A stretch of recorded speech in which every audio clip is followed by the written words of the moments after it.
सोमवार व्रत की कथा इस प्रकार है। प्राचीन काल की बात है।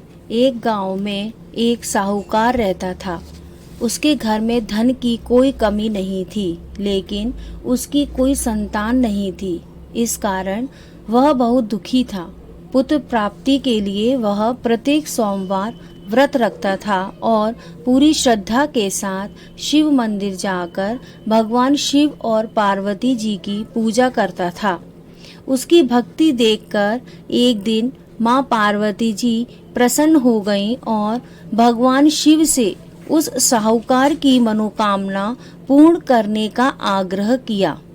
पार्वती जी की इच्छा सुनकर भगवान शिव ने कहा कि हे पार्वती, इस संसार में हर प्राणी को उसके कर्मों का फल मिलता है और जिसके भाग्य में जो हो उसे भोगना ही पड़ता है।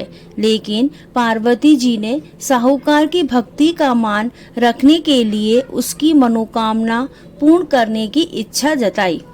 माता पार्वती के आग्रह पर शिवजी ने साहूकार को पुत्र प्राप्ति का वरदान तो दिया, लेकिन साथ ही यह भी कहा कि उसके बालक की आयु केवल 12 वर्ष होगी। माता पार्वती और भगवान शिव की बातचीत को साहूकार सुन रहा था। उसे ना तो इस बात की खुशी थी और ना ही दुख। वह पहले की भांति शिवजी की पूजा करता रहा।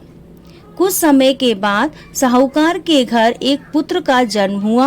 जब वह बालक 11 वर्ष का हुआ तो उसे पढ़ने के लिए काशी भेज दिया गया। साहूकार ने पुत्र के मामा को बुलाकर उसे बहुत सारा धन दिया और कहा कि तुम इस बालक को काशी विद्या प्राप्ति के लिए ले जाओ और मार्ग में यज्ञ कराना। जहाँ भी यज्ञ कराओ वहाँ ब्राह्मणों को भोजन कराते और दक्षिणा देते हुए जाना। दोनों मामा भांजे इसी तरह यज्ञ कराते और ब्राह्मणों को दान दक्षिणा देते काशी की ओर चल पड़े। रात में एक नगर पड़ा जहाँ नगर के राजा की कन्या का विवाह था, लेकिन जिस राजकुमार से उसका विवाह होना था वह एक आंख से काना था।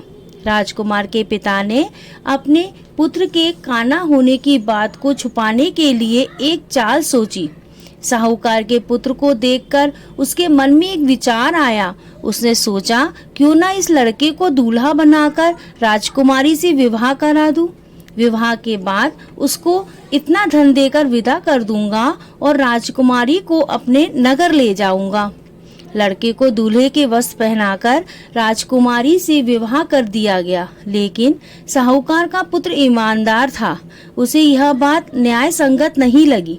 उसने अवसर पाकर राजकुमारी की चुन्नी के पल्ले पर लिखा कि तुम्हारा विवाह तो मेरे साथ हुआ है, लेकिन जिस राजकुमार के संग तुम्हें भेजा जाएगा वह एक आंख से काना है।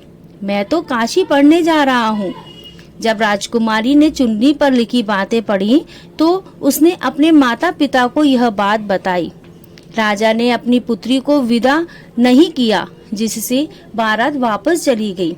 दूसरी ओर साहूकार का लड़का और उसका मामा काशी पहुँचे और वहां जाकर उन्होंने यज्ञ किया। जिस दिन लड़के की आयु 12 साल की हुई उसी दिन यज्ञ रखा गया। लड़के ने अपने मामा से कहा कि मेरी तबीयत कुछ ठीक नहीं है। मामा ने कहा कि तुम अंदर जाकर सो जाओ। शिवजी के वरदानुसार कुछ ही देर में उस बालक के प्राण निकल गए। मृत भांजे को देख उसके मामा ने विलाप शुरू किया। संयोगवश उसी समय शिवजी और माता पार्वती जी उधर से जा रहे थे। पार्वती जी ने भगवान से कहा, स्वामी, मुझे इसके रोने के स्वर सहन नहीं हो रहा। आप इस व्यक्ति के कष्ट को अवश्य दूर करें। जब शिवजी मृत बालक के समीप गए तो वह बोले कि यह उसी साहूकार का पुत्र है जिसे मैंने 12 वर्ष की आयु का वरदान दिया। अब इसकी आयु पूरी हो चुकी है। लेकिन मातृ भाव से विभोर माता पार्वती ने कहा कि हे महादेव, आप इस बालक को और आयु देने की कृपा करें, अन्यथा इसके वियोग में इसके माता पिता भी तड़प तड़प कर मर जाएंगे। माता पार्वती के आग्रह पर भगवान शिव ने उस लड़के को जीवित होने का वरदान दिया। शिवजी की कृपा से वह लड़का जीवित हो गया। शिक्षा समाप्त करके लड़का मामा के साथ अपने नगर की ओर चल दिया। दोनों चलते हुए उसी नगर में पहुँचे जहाँ उसका विवाह हुआ था। उस नगर में भी उन्होंने यज्ञ का आयोजन किया। उस लड़के के ससुर ने उसे पहचान लिया और महल में ले जाकर उसकी खातिरदारी की और अपनी पुत्री को विदा किया। इधर साहूकार और उसकी पत्नी भूखे प्यासे रहकर बेटे की प्रतीक्षा कर रहे थे। उन्होंने प्रण कर रखा था कि यदि उन्हें अपने बेटे की मृत्यु का समाचार मिला तो वह भी प्राण त्याग देंगे, परंतु अपने बेटे के जीवित होने का समाचार पाकर वह बेहद प्रसन्न हुए। उसी रात भगवान शिव ने व्यापारी के स्वप्न में आकर कहा, हे श्रेष्ठी, मैंने तेरे सोमवार के व्रत करने और व्रत कथा सुनने से प्रसन्न होकर तेरे पुत्र को लंबी आयु प्रदान की है। इसी प्रकार जो कोई सोमवार व्रत करता है या कथा सुनता और पढ़ता है, उसके सभी दुख दूर होते हैं और समस्त मनोकामनाएं पूर्ण होती हैं।